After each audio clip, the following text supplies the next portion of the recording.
एक तो तारिक भाई, एक तो ये घुसपैठियों वाली बातचीत, दूसरी जरा ये तस्वीर भी देखिए, यूपी में भी इसी तरीके से माफियाओं के खिलाफ हुआ, वहां तो परेड हो रही है, एक कदम आगे है बंगाल में मॉडल।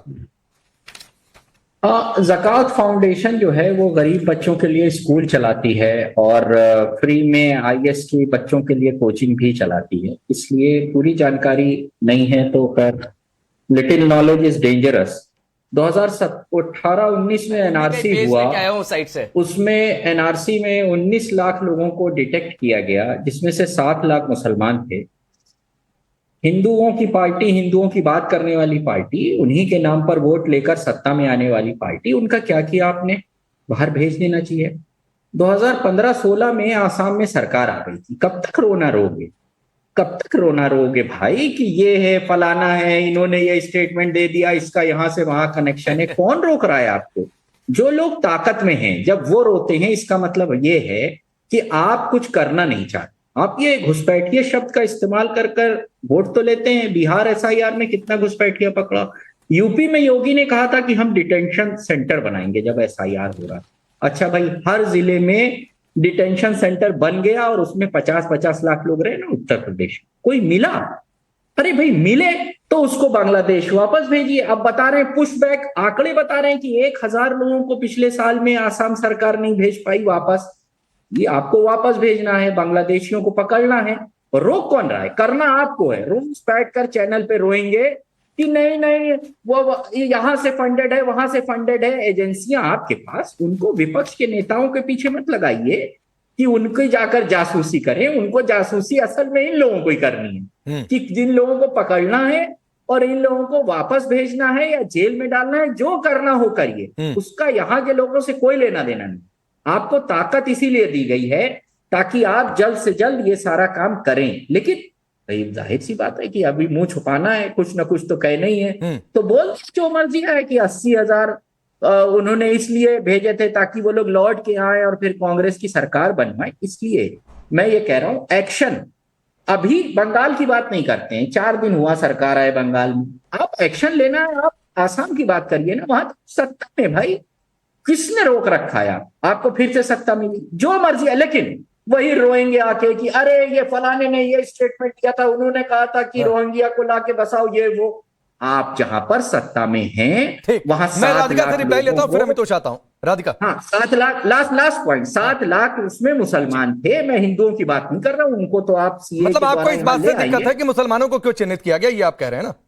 नहीं, चिन्हित नहीं किया गया। हाँ। आप ये कह रहे हैं कि जो मुसलमान है वही घुसपैठी है। जब आसाम में 7 लाख मिले तो उनका क्या किया, मैं ये पूछ तो बाकियों का भी बता दीजिए ना। आप कह रहे हैं कि 19 लाख में से 7 लाख मुसलमान चिन्हित किया, बाकी किसको चिन्हित किया वो भी बता देते। नहीं, बाकी और फिर वहां पर फिर सभी लोग किया जाएगी कि वो किसके लिए आया। खैर, आपने कुछ सवाल उठाया तारिक भाई, मैं राधिका से जवाब लेता हूं, फिर आगे बढ़ता हूं। तारिक जी ने सबसे पहली बात कही कि एजेंसियों को विपक्ष के नेताओं के पीछे पड़ने के लिए रखा है क्या।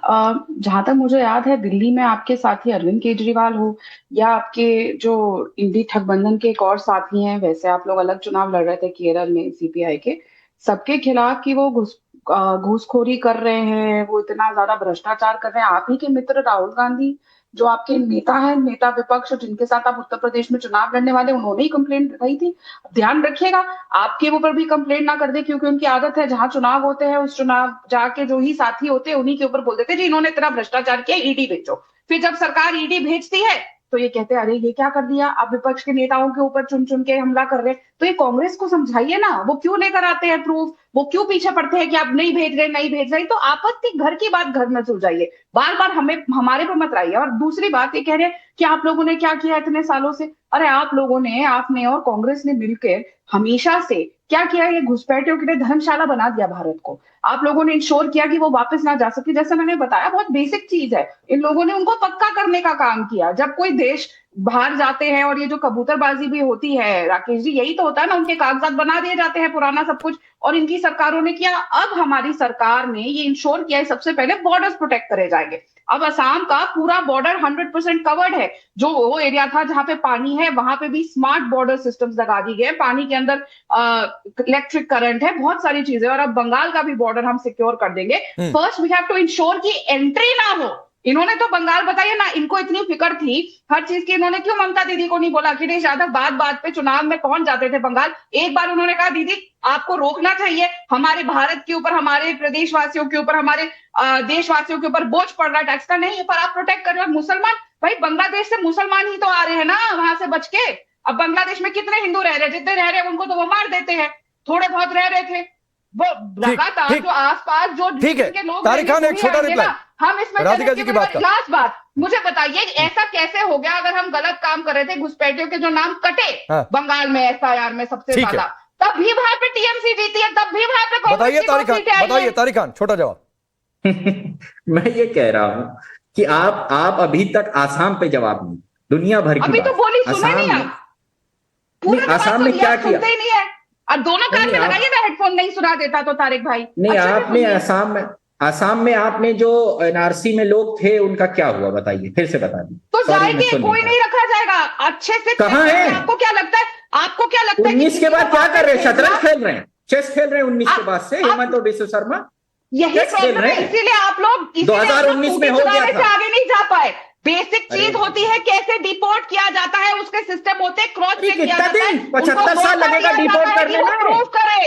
ये नहीं होता कि टूटी चढ़ा के ले गए तो खेल जाता है, टूटी चढ़ाने की तरह नहीं होता डिपोर्टेशन कि आपको सरकार से हटाए तो आप अपने डिपोर्टेशन के समय पे मुख्यमंत्री के पास से टूटियां चुरा के ले जाए। जब आप बदतमीजी करेंगी तो आपको है, अगर कोई प्रूफ किया जाता है कि देखिए, जब आपके पास जवाब नहीं है, जाते हैं वो मौका मांगते हैं, उनको मौका दिया जाता है कानून के तहत कि वो प्रूफ करे। वो एक अरे भाई इनकी बकवास बंद हुई हो तो इनको म्यूट करेंगे।